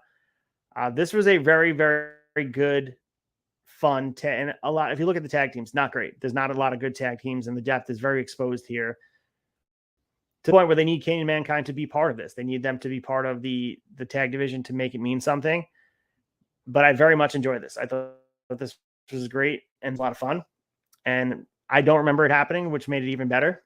And it had me very, very excited watching this. But we lead into the main event, and it's a Hell in a Cell tag team match. Steve Austin and Undertaker taking on KANE and Mankind. So to start this match, again, this is a hidden gem. I don't remember this happening. This is one of those like trivia questions, like how many Hell in a Cells were there? And at this point, there's so many, but at some point there was like only a handful. And this was, I believe, the second in the history of wrestling, because Bad Blood 97 between Taker and Shawn Michaels. And this is the second time we're going to see it. And of course, it's not the full match that we would want. And the next time we'll see it will be Taker and Mankind at King of the Ring 1998, which is approaching, which is insane. Paul Bearer has the mic, and he wonders if Taker and Austin will accept the challenge. And Jim Ross is mad because they already have. Mankind grabs the mic. He tells Taker that this is just the beginning and talking about flesh being torn at the pay-per-view. It is his turn to play, and it will not be a nice day. And then no Undertaker yet, despite the music. They introduce him again, getting really mad. No Taker. And finally, Mankind, 5 minutes in, runs out, and the door is slammed into him. And KANE attacks Austin as they go back and forth. Paul Bearer has locked himself inside the cell as Austin is getting absolutely demolished on the ramp by both. Here comes Taker through the ring and boots Bearer in the head twice. Mankind and KANE are trying to get in, and Austin attacks them. And Undertaker is demolishing Paul Bearer in the ring. KANE is on top of the cell trying to get in desperately. Paul Bearer is an absolute bloody mess as Austin is pummeling Mankind. Austin has a chair, and he nails Mankind in the back with it. KANE is just on top looking down as JR is just like he's confused what's going on. Mankind's hit with the chair again. And inside the cell, Taker hits Bearer with the steps, and Austin climbs up the cell, and he's just unloading on KANE. So really awesome segment. And of course, this match is not fully a Hell in a Cell, but the aesthetic of having the Hell in a Cell on Raw, Paul Bearer busted open, angle advancement. Of course, we're going to get Hell in a Cell only a week later, 2 weeks later at King of the Ring. This was great build. I really thought it was solid. There was some solid wrestling on this card. Mankind being back with KANE was cool. The DX promos were lame. Not a huge fan of what they were doing, but the Rumble was a lot of fun. The end brawl was absolutely amazing. The faces dominating was a nice entering point into what they're building towards pay-per-view. I really enjoy this. And this was a hidden gem. I honestly forgot this ever been held. It did happen. So go back and check this out. This was a really good episode of Raw. But we move into our last episode of Raw here. It is from Austin, Texas, the Frank Irwin Center, 6/22/1998. Vince comes out, introduces the next WWF champ, and he says, "Here comes KANE." Vince calls this an opportunity of a lifetime, especially after his childhood. Cuts a whole promo about KANE's rejection, KANE's growing up, how he didn't have the best childhood, and his parents were abusive, and all that said. And he said he will take his place for all the people who have come before him. No force on earth can stop destiny, not even Stone Cold. He will dedicate this title match to his father and challenges Austin like he has never challenged before. This type of match has never been held before. There's no such thing as pinfall or submission. Countouts or DQs do not exist. It is a first blood match. So this is that famous 24-hour title run that we're going to get from KANE. And it's going to be interesting how they dissect it. But how is KANE going to bleed? The guy is was lit on fire. He has a mask covering everything. Vince just said Kane will breathe through his last breath. And they bring in cops to add realism. Now they just, man, this is Kane has the voice box, and if he does not win, he will set himself on fire. Kane will speak publicly for the first time. Wow. So should be interesting at the pay-per-view to see how this holds up. Which leads into another King of the Ring. One of our final qualifying matches. Ken Shamrock defeated Mark Henry in the King of the Ring 1998 first round match. 4 minutes and 37 seconds. The nation sent to the back because it's a qualifying match. The ref really asserting dominance. Ken Shamrock hits the belly to belly for the win. No tapping. The other cool spot was Shamrock hitting the Hurricane Rana. Vader does get involved at the end of this match and blasts Henry, who gets back in the ring to a belly to belly. Shamrock has qualified the tournament. This was the first round, so I think they're going to start the second round on the TV, on the pay-per-view. But Ken Shamrock has a really good shot, hint of winning the whole thing, but he's hot as ever. So we'll see exactly what goes on here. But he is going in with a lot of momentum. So they show Edge on the railing, and they say he will debut tonight. So there's a young Adam Copeland here, and he's very familiar with the crowd. He comes through the crowd. He's the loner. He's someone who doesn't speak, which is so funny thinking about how charismatic he really is. But after the commercial, they show him standing in the crowd again, which leads us into our next match here. Dustin Runnels taking on X-Pac with China. X-Pac is just absolutely destroying Dustin Runnels, knocks him on the ring, he knocks him to the floor, and X-Pac is like a house on fire. So Dustin gets some offense here, getting to his feet, and he's kicked and dropped with a heel kick and the chin lock, but this time Dustin punches out, bulldogs him, nails X-Pac with a right. Dustin has fallen, and Michael Cole claims this to be an upset. After a suplex, he gets a 2 count. X-Pac is run into the corner and whipped into the other, and he goes for the bulldog, but China trips up Dustin. Just enough time for X-Pac to kick his head off for the win. This was a pretty long match and a lot of fun. 5 minutes and 31 seconds. They gave him some time to go out there and have a good match, and 2 pretty good workers going in there and doing their thing. So I like that we had a finish. I like they were able to go out there. This was a decent match with 2 good guys that have contributed a lot to the wrestling business. So kind of a hidden gem here. Triple H comes down to the ring, and he's telling, Dustin, shake my hand, and instead they do the crotch top instead. Paul Bearer is at his house, and JR wants to know what he thinks about Kane setting himself on fire. Paul Bearer knows that he will do it, but he will not have to, because Paul Bearer will be at his side on the pay-per-view, and he's going to win the title. We get Jerry Lawler in the ring, and he yells that he does not like Al Snow, and he does not like Head, and Al Snow comes in dressed as an old woman. Jerry Lawler has set up a meeting with Vince, and he wants his crown back. Al Snow yells at Head for stealing it. Jerry Lawler is absolutely confused by the whole thing. They make the exchanges. Al Snow calls Head a thief. It's not an appointment, but a contract signed by Vince. He yells at Head for basically saying he cannot read fast. Al wants to know if Brian Christopher is Lawler's son, as he has to face him and Scott Taylor in order to get into the WWF. Al Snow flips that he has to do the job at the pay-per-view. Lawler reminds him that if he loses, he is out of the World Wrestling. Al Snow gets on his back and wants to be pinned to get it over with. He calls out too much, attacking Brian Christopher and Scott Taylor. Snow beats them up with Head and accepts the challenge of the pay-per-view and runs through the crowd. This is fascinating. It sounds like the beginning of the Job Squad a little bit, more so than we probably would have remembered. And I honestly don't remember any of this, of Jerry Lawler introducing Al Snow and all the chaos he's ensuing, but this is kind of fun. I thought it was good. Kevin Kelly's at Stone Cold Steve Austin's locker room, and he says we'll get an answer about Kane's challenge very soon, which leads us into another first-round match for the King of the Ring. Jeff Jarrett with Tennessee Lee defeating Mark Merrow with Jackie in his corner. The winner of this match will face Ken Shamrock in the first round, or whatever, second round of the pay-per-view. The fans are chanting for Sable immediately. But Jeff Jarrett gets the win, surprisingly, here. It was a decent match. They give it some time, 4 minutes and 31 seconds. There's some chaos at the end. Jackie yelling at the ref, Sable getting involved. Double J doing some sports entertainment with the strut, the tripping and distraction. But Jeff Jarrett wins with a DDT. Interesting enough, and not as finished at all. But wins with the DDT, and here we are. So Jeff Jarrett advancing to take on Shamrock, and hopefully Jeff Jarrett stands no chance. Kevin Kelly's in the back, and he says that he is in the final 4 of the pay-per-view, and Double J declares he'll be crowned as the king of WWF, which leads us into our next match here. The Road Dogg has the unenviable task of taking on Kane, But he has Billy Gunn in his corner, so we'll see what they can do. They do their whole act in the beginning. The Outlaws get in the ring, and Road Dogg tries his best to get some offense in. And he does. They give him some stuff here, 4 minutes and 2 seconds. But of course, Kane is tuning up for this match against Austin. He gets the win after the tombstone. The one thing I noticed about these matches is that Kane is not eliciting a reaction the way you thought. If you really think about it, I'm not even sure if Kane should have given up any offense to Road Dogg. But of course, Road Dogg was very popular at the time, so I understand why they did this. But Kane gets the win. He does look dominant.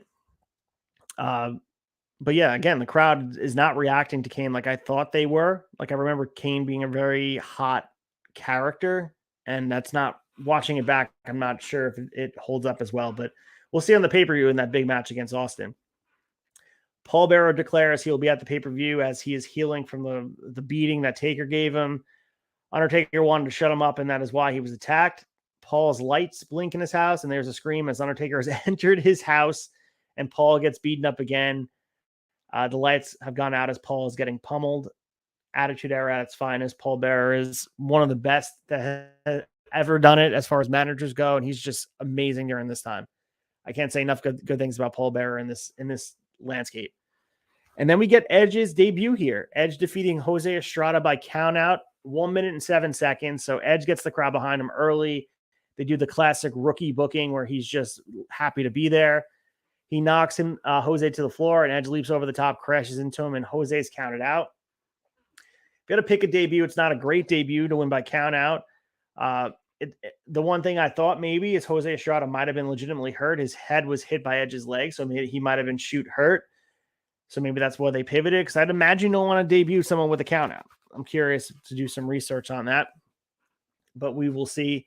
We officially have Edge's career starting, and up until 2023, he's still involved. Had that match with Finn Balor at WrestleMania this year, and here he is here, this first ever WWF match against Jose Estrada. He'll never forget it. Kane is upset by what happened to Paul, and Mankind's trying to calm him down. Jose Estrada gets carted off after the match, so it seems like a shoot injury, but we'll see. And we get another King of the Ring match here. Dan Severn defeated Owen Hart, 2 minutes and 56 seconds. Not a great match. Like I said, Owen last week with Too Cold Scorpio had a good match, but even he couldn't pull out a really good match from Dan Severn. We get involvement with X-Pac hitting Owen Hart with the chair. That's when Severn finishes him off. Not a good match, but Dan Severn advances in the tournament. The storyline has been really Ken Shamrock and Dan Severn, so it makes sense for him to advance, although I would have liked Owen Hart to advance to the King of the Ring. Former King of the Ring himself, would have been nice to see him get involved here. Only 4 years ago, he won King of the Ring himself, so would have been cool to have him advance, but alas, Dan Severn does. The Nation comes down to check on Owen. So the announcers are saying Jose did break his neck. So again, I'm not sure if that's as a shoot or not. I wonder, if that's some more research. I'll get back to you guys next week about the Jose Estrada stuff, because maybe Edge had commented on it. Because of course, I don't see debuting with a count out. So, and I'm not sure how he broke his neck, because he landed on him and like it was a plancha. But yeah, we have The Rock in the with the microphone, which is always a must-see thing. He wants a piece of DX, and here comes DX. They don't need to be taunted much for a long period of time. They come out, and the refs and Slaughter try to hold them back. And then we get a really, really, really good match. One of the better matches we've seen on all of Raw. The Rock defeated Triple H with Chyna in the King of the Ring 1998 match. As I mentioned, these two will have a classic Intercontinental title match at SummerSlam in a ladder match. But this is a precursor for it. 8 minutes and 6 seconds. There was a lot of good stuff in this match.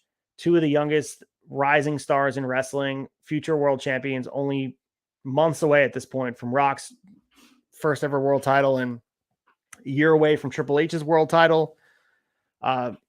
We get some good action, exchanging shots. Triple H is dropped down, choked in the ropes by The Rock. The Rock hits him in the corner, and the ref calls him off. Great chemistry between the two of these guys. Triple H clotheslines Rock. Rock goes to the floor. And Triple H heads out to get his head bashed into the steps. Rock rolls back into the ring, and Chyna comes in, and she comes in from behind, kicks him right below the belt, DDTs him. Triple H gets to the ring, covers him, and everyone thought it was over. Rock kicks out. Triple H puts him in the sleeper. Rock reverses it.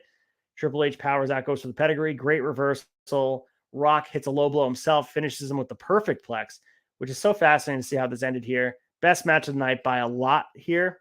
DX runs down, assaults Rock, and now the Nation comes out, joins the melee. Chaos, of course, the Attitude Era. They have to include the Chaos. I can't say enough how great this match was. Go out and check it out. The Rock and Triple H have great, great chemistry. Everyone talks about Rock and Austin being these peanut butter and jelly type of opponents, but Rock and Triple H really have a great chemistry. And I think if you match them up as far as best opponents, I think Triple H's best opponent would probably be Foley. Rock would be Austin, but the combination of Triple H and The Rock is a great combination that people don't talk about enough. So we get Kane in the back again. He's rocking back and forth. Mankind's trying to comfort him. He's upset about Pole Bearer. And Mankind has the mic. He tells Taker that I'm going to be peeing on your grave and I'm going to be calling you a cowardly son of a bitch following King of the Ring. He's like, I never thought this would apply to you, but what else could you be? Paul Bearer is not a wrestler, and you attacked him, so you have to be a coward. Undertaker could be arrested, put behind bars, but he says blood is thicker than water, and Mankind will have a surprise for him. Kane will have the championship. Mankind will take out Taker, and Paul will have his soul. Building up towards this, and we have another tune-up match as we had Kane earlier in the night against Road Dogg. We get a tune-up match with Mankind taking on Billy Gunn. This is a bit longer, and of course, both tag champs are involved in singles action. Mankind gets the win, 5 minutes and 40 seconds. Chyna is involved, gets involved again, of course, and the ref not kicking her out is baffling. If you're a referee, how do you just not throw her out at ringside? But Billy Gunn got some offense in. It's not a lot of offense. Mankind rolls him back in the ring, gets a 2 count. Billy Gunn puts him in a sleeper, but is backed in the corner. Mankind launches an elbow from the apron, and Mankind has to steal steps. Billy Gunn drop kicks him into him. Billy Gunn stomps on him and rolls back in the ring for the pile driver, but he's backdrop. We get a mandible claw for the finish. And then Mankind runs immediately to the back. And Kane is not there and he cannot find him. So a tune-up match for Mankind, looking strong going into the pay-per-view, which is what you want because he's taking on Taker, a formidable foe. You want to make sure that you're setting up both guys for success. Kane and Mankind looking very good in the last 2 weeks. They won the Royal Rumble match. They also won these 2 singles matches. And of course, going into the pay-per-view, you want both of them to look good. Mankind's about to have that huge, honestly, career-changing moment. I don't think it was that quite yet. They knew it was going to be a good match. I'm sure they have awesome spots planned, but little did they know really what it would accomplish for the future of wrestling. It changes the course of everything that happens in wrestling, and that's not hyperbole. That's exactly what it is. King of the Ring 1998 is insane. We get Sable coming out. She introduces Stone Cold, and she wants to give Vince a message and raises her middle finger for her and tell him it's from Stone Cold. And she says if he is a marked man, then he's not hard to find.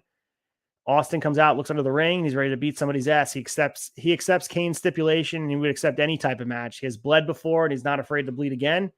But when the belt is on the line, then Kane's big, dead ass will belong to Austin. He says if Kane is dumb enough to set himself on fire, then Austin will buy the hot dogs and the beer, and will sit around and watch him burn. If he does go out, then Austin will throw out another log on fire, and Kane comes out on top of the ramp, stares down Austin, raises his arm, and we get that awesome thing where blood is dumped down on Austin. And then we get the voice box from Kane saying that he'll see him on Sunday and the blood will be for real. Really, really, really awesome. I really enjoyed this at the end here.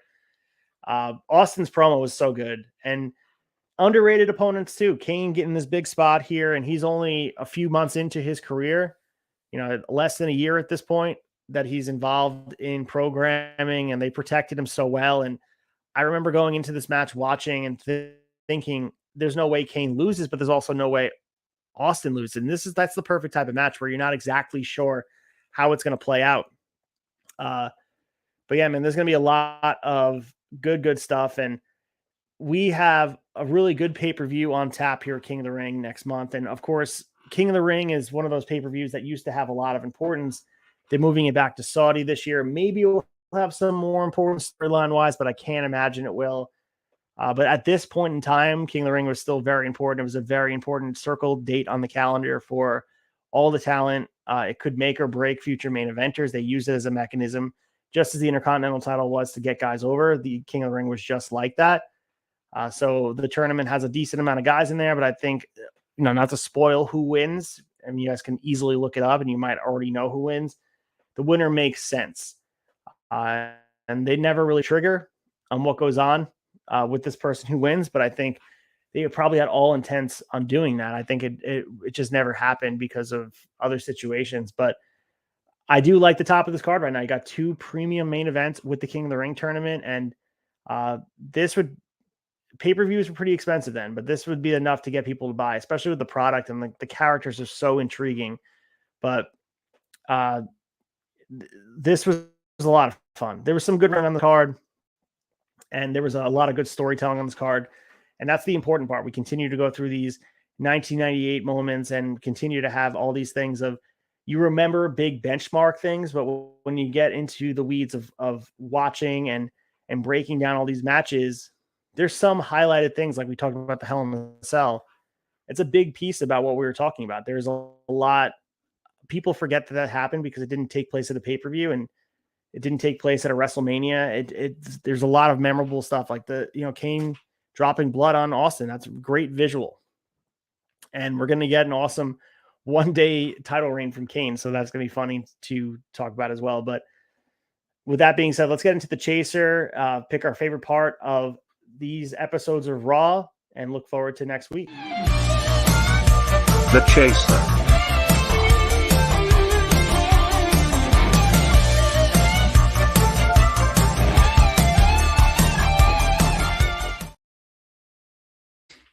All right, so every week we'll pick our favorite part of the 3 episodes that we reviewed. And of course, Mike Belcaster's not here, so I will start and bring this out here. I have to say, my favorite part of this whole thing was Rock and Triple H in that King of the Ring qualifier match, or first round, whatever you want to say.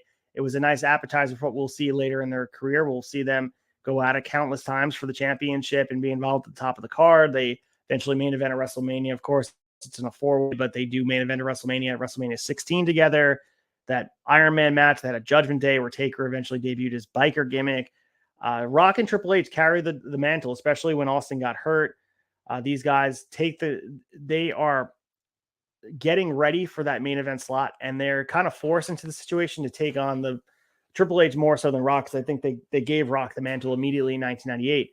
But both of these guys are showing that they're able to do those things, and they just add to an already stacked top of the card that WWF has, and they are just firing at all cylinders right now. But we see some weakness in the mid card, but it's not because of I think it's just because of how great the top of the card is. You go down the list with Rock, Triple H, Austin, Taker, Mankind, Kane, and then you go down. The drop off is going to be significant during any era, and I think that just speaks volumes about how influential and how transcendent these stars at the top of the card were, that it makes a lot of the mid card look weak. And of course, the tag division is absolutely abysmal at this point.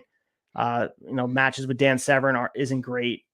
So that there's a lot of holes in there. Of course, we didn't see any of the oddities in the last 3 weeks, so that's another piece that is not great. But they're doing a really good job of blending this main storytelling and weaving it into the other matches that maybe people don't care as much about. And then the importance of seeing a guy like Edge debut on this card. It's fascinating to see what Edge was able to accomplish from 1998 until now, and about him in the newsletter. And he potentially could have been involved in the new Midnight Express and all these different what if scenarios, butterfly effect type of things that brought Edge to this moment. And I don't think anyone could have predicted that Edge would be not only a Hall of Famer, multiple time world champion, and still be wrestling today. And you look at this roster,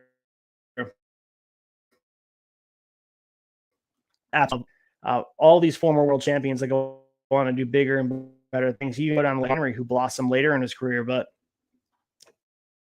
China too, great personality throughout 1998. And the main thing is wrestling is on fire, and they just can't do any wrong. It really is one of those things that I discussed this in Wrestling Tonight, that the SoFi crowd in LA created and made those matches at WrestleMania feel a little bit more important.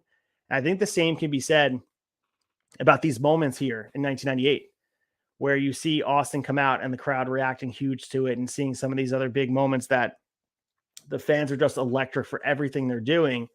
And I think they play a huge part in making the moments feel better. And obviously not taking credit away from what the programming is, but I think goes hand in hand. You create an atmosphere that these guys thrive in, and they're just feeding off the energy of these live audiences that are just stacked to the rafters. They're just absolutely just pining to get this product coming to their town. And we watch these house shows sell out.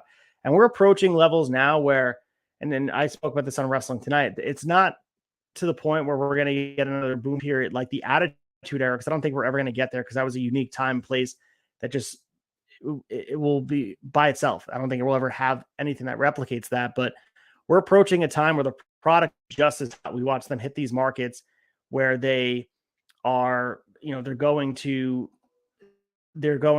Denver, and they're actually hitting these markets and having the ability to sell out with not even their main guys. Roman Reigns is not even there, still having the ability to go out there and get people to come and pay for tickets, even though they've exasperated the market, or they have WrestleMania coming up and it's a weekday. That is a real barometer of how great the product has been the last 2 months, really building up, and this bloodline storyline has driven through. And if you follow the history of wrestling, I think the main thing to talk about is always going to be judging exactly what is the main story, and everything else falls into place. If there's something that people want to see at the top of the card, just like 1998 WWF, they will continue to show up in droves to see people that they want to see. So the mid card may not be as good, but if the top of the story, a lot of the bloodline and Austin versus Vince, if that's going to bring people into the show, they're going to stay for it. And that has been the story tells all this time. Bring them to the building with the main stories, keep them entertained with the mid card. And in a lot of ways, the mid card today is much better than it is back then. And you look at the depth of the roster, there is a lot to be said about how great and talented the roster is going forward into 23. And as we approach this, finalization of the sale with Endeavor, and 2026 with the TV deal and Peacock being the streaming service, are they going to move back to the pay-per-view model that UFC has at $70 a pop? Are they going to use Peacock as the PLEs to have these gateway appetizer prelim type of fights on their show? All that stuff is questions that we have. But the one thing I'll say is, as we move towards this new era of WWF, WWE, both in both ways, 1998 moving forward, and then WWE moving forward as well, business has never been stronger.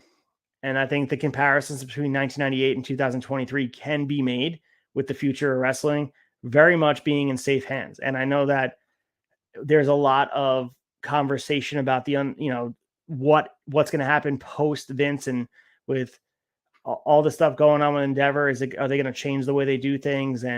But wrestling right now is an all-time popularity. If you watch what LA did as far as a tourist attraction for, WrestleMania brought to LA, it was in a place where wrestling is an accepted form of entertainment, and wrestling is thriving better than ever. It's more socially acceptable. It's more accessible, and there's more options than there were in the past. So yeah, it's an exciting time to be a wrestling fan. I'm very excited to see where the future goes, but I'm saying right now, if you go back and look at the history of wrestling, it repeats itself. And using history as a guide, it tells you where wrestling is going to go. And I think right now we are on the doorstep of something very special with the emergence of AEW, and they're only in their 4th year. So if they're approaching sort of blossoming to this point, and we also have the ability for the WWE to take that next step and kind of change what wrestling looks like. And WWE has always been in that landscape of always looking to alter what is the preconceived notion of sports entertainment or pro wrestling, and changing the game. And this is just an error. And I think the other thing I said on Wrestling Tonight is having the confidence that this will be around for WrestleMania 100, 60 years from now, where a lot of us are not going to be here, but to be able to pass on, know that it's going to be there, and not have a day where WWE goes under or AEW goes under, or there's no pro wrestling. It just goes back to local territory or whatever. If we're going to have a consistent story that our children's children and grandkids and future generations will be able to enjoy. And the stuff that 1998 set the tone for that. There's a lot to be said about what 1998 accomplished. And if not for the accomplishments of 1998 and setting the tone for what WWF became and what WWE is now, where there would be no wrestling, and the Monday Night War could have been won elsewhere. And if WCW would have won the war, and that's a different conversation for another time, what does that look like? What does the wrestling world look like? Do you think Turner would have had the foresight and the stick-to-itiveness to monopolize wrestling the same way Vince did, or he would have been okay after winning the war, just kind of standing idly by and letting other people pop up? Or would he have been cutthroat like Vince and run with an iron fist? Or maybe they would have went under. Maybe they would have exhausted their resources and went under with Vince McMahon at the helm. Like when he's gone, and I don't know, all sort of alternative universe things. It's endless conversation that you could be had, and sharing a few drinks with friends talking about pro wrestling. That's the type of stuff that fascinates me, is this butterfly effect of what if one thing went differently? What if this didn't happen? What if Steve Austin never came to WWF? Who would have took his spot? Would the business have reached the heights that it would have reached? What if Vince didn't take the risk on WrestleMania? Like, all that conversation is just fascinating to me. But I think the biggest conversation is, what if WCW won the war? Because I think we'd be living a completely different world. But with that being said, let's close the tab. The lights are coming on. The bar approaching the 9 p.m. hour to get our weekend started here on April 7th. Let's close the tab. Closing the tab.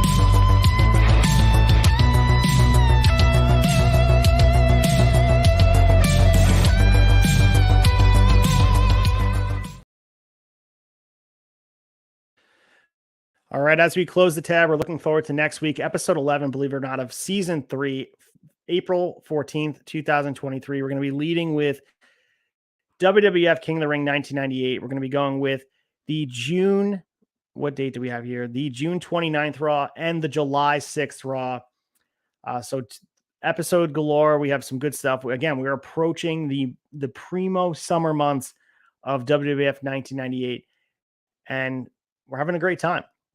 If you guys remember, season 4 is going to be a quick one. Smoky Mountain Wrestling, covering all of 1994. The format of that is going to be interesting. Where we're going to go for season 5, unsure.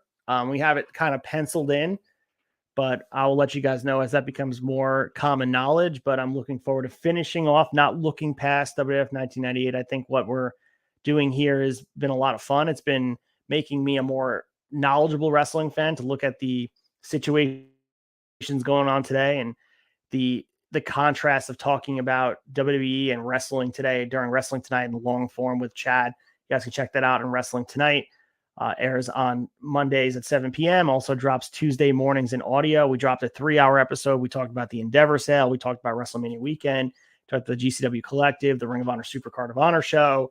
So point being is that having this as the background knowledge, where it's fresh in my brain about the history of wrestling, and bringing it to the forefront and comparing it to what goes on in wrestling today, it's so paramount to being a knowledgeable wrestling fan and having knowledgeable conversations, because just like anything, history always has a tendency to repeat itself in big ways. There's a lot to be said about WWE and AEW and playing their roles, and AEW's role, and whether they want to believe it or not, they are in they're in a war, a wrestling war with Vince McMahon, and how this plays out, nobody knows. And to see where it has gone, and having the knowledge of what went on with 1998 and the stuff even that goes on with CM Punk in the back, you can base history and see how other situations were handled in the past. Because here's a little spoiler: the CM Punk situation is not new. Things like this have happened in the past, and worse things have happened in the past. They continue, and they will happen in the past. People don't get along in wrestling locker rooms. People have disagreements. People act like children in the locker room. So there is precedent set that a guy like CM Punk can be welcomed back into the locker room if it means they're going to make money. So using all this sort of knowledge to have conversations, as always, is so much fun. And I appreciate you guys supporting the show, and I appreciate you guys enjoying the audio form. That's been so important for growing the Shad Nostalgia fandom and brand that, I feel so passionate about. I love that what Mike Belcaster and I have been able to do here, and the freedom that Turnbuckle Tavern allows us to have here. So yeah, I'm looking forward to the future, and we have endless content. I mean, at this point, it's evergreen, as you like to say, evergreen content for the wrestling fan. And I'm having a blast doing this. I appreciate everybody.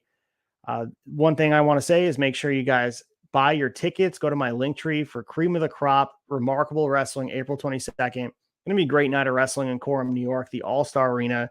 It's in Gabriel Sky's hometown, defending 2 out of 3 falls against Ken Broadway for the Remarkable Championship. Going to be an amazing night of wrestling. So make sure you guys come out, support indie wrestling. Come say hi to me. Got my trading cards. I'll give you some Turnbuckle Tavern stickers. Again, if you want details for that, it's in my link tree, or you can follow me at ACEFIELD RETRO. It's pinned to the top of my page. Like I said, April 22nd, Cream of the Crop. That's in Coram, New York, Remarkable Wrestling. You guys can, if you're having trouble figuring out how to get tickets, message me at ACEFIELD RETRO. I'll get you guys hooked up to go buy those tickets, because you do not want to miss the show. It's going to be a great time in Coram, New York. But that being said, we miss you, Mike Belcaster. Enjoyed having your picture here, changing the format. Hopefully you guys enjoyed the episode. We will definitely have him back next week. He'll have all his stories from Los Angeles and his WrestleMania travels. You guys can check out Fig Night, because I'm sure he went on there and talked about all the Mattel releases and everything went on there. So I'm excited to watch that myself. But we will catch you guys next week. Enjoy your weekend. You want raw? I'll get downright nasty. As Vince Russo so eloquently says, we'll catch you next week. This has been Shot Nostalgia. See you guys.